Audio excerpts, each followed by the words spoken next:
बाकी वाले थोड़ा सा साइड में हो जाए, थोड़ा सा ठीक है। मैं बोल रहा हूँ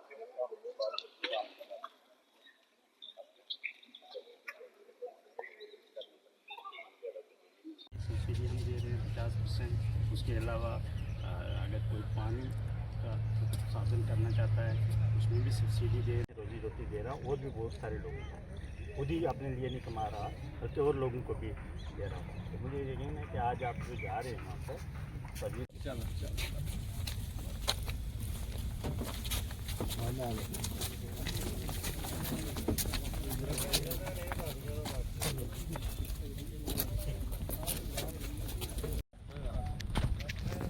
आओ बैग ले आइयो आइयो।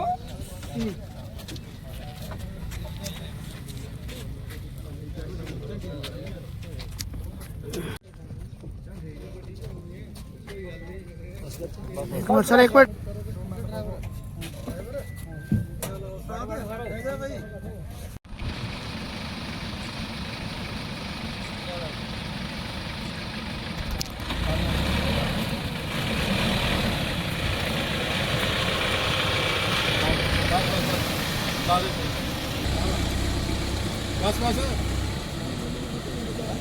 ਅੱਜ ਜਿਹੜਾ ਆਪਣਾ ਹਾਰਟੀਕਲਚਰ डिपार्टमेंट थ्रू अस पंजाब यूनिवर्सिटी टूर वास्ते भेजे दे,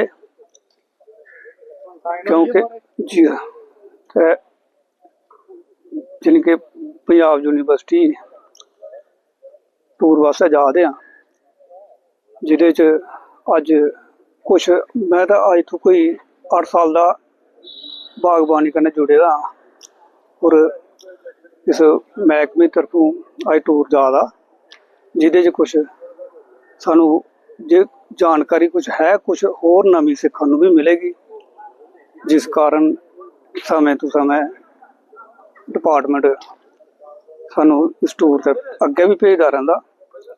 अज अस इस गल्ला जा रहे कि जेहड़ी पूरे अधूरे साड़ी जानकारियां ने कुछ होर नवियां सानू नॉलेज होएगी, बधेगी, ते अस आ गया अपना जेहड़े अधूरे जानकारियां उन्हें पूरे करके अस होर अपनी प्रोग्रेस च बधाओ कर सकिए।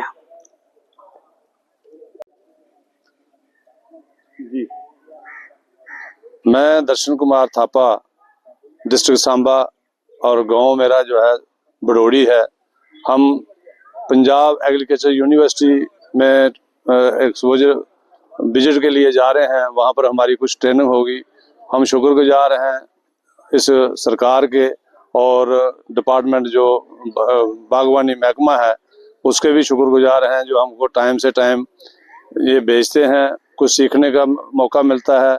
और मैं कोशिश करूंगा, अपने जिम्मेदार भाइयों से भी मतलब अपील करूंगा कि सब ज़्यादा से ज़्यादा जुड़ें और अपना मौके का फ़ायदा उठाएं। और जो महकमा है ये हमारी हर किस्म से मदद कर रहा है। बूटे की तरफ से भी जो भी हमारे जो पेड़ हैं, पेड़ भी देते हैं, या फिर मतलब जो है हमको फैसिलिटी जितनी भी होती है सब्सिडी मतलब टाइम से टाइम मिल जाती है, और हर फैसिलिटी हमको मतलब जो है ना देते हैं, और ट्रेनिंग भी मतलब टाइम टू टाइम करवाते हैं। हम शुक्रगुजार हैं डिपार्टमेंट के। आज हमारे 35 किसान जो हैं वो पंजाब एग्रीकल्चर यूनिवर्सिटी में जा रहे हैं।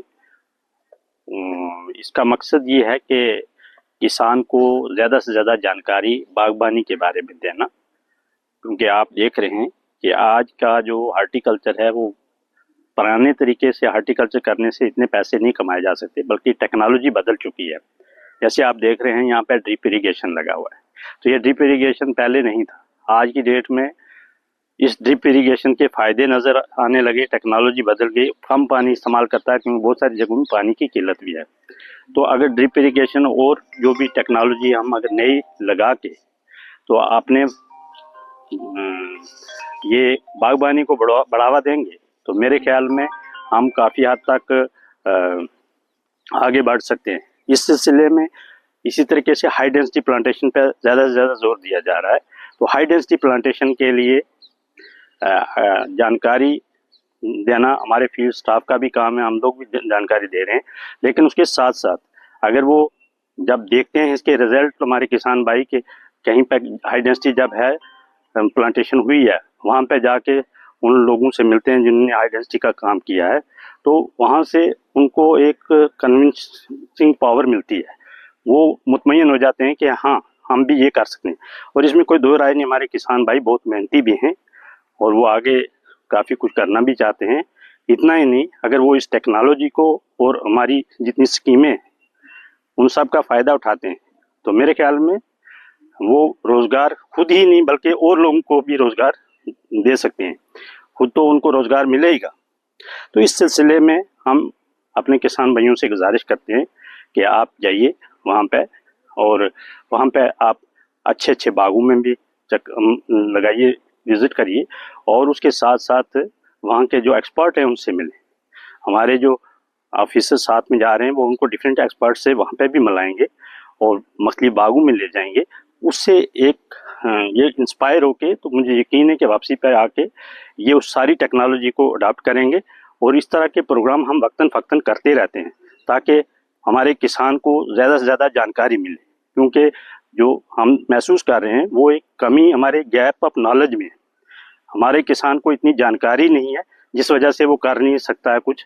तो जब ये जानकारी पूरे तरीके से इनको मिल जाएगी तो मुझे यकीन है कि ये अपने गांव में आके तो खुद काम करेंगे, लेकिन और भी बहुत सारे किसान इनसे सबक सीखेंगे, इनसे जानकारी लेंगे और यकीनन हमारे हार्टिकल्चर में एक नया बदलाव आएगा।